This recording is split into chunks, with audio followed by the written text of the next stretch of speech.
أعوذ بالله من الشيطان الرجيم. الرحمن علم القرآن خلق الإنسان علمه البيان. الشمس والقمر بحسبان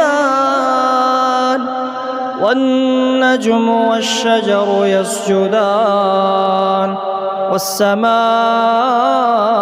رفعها ووضع الميزان ألا تطغوا في الميزان وأقيموا الوزن بالقسط ولا تخسروا الميزان.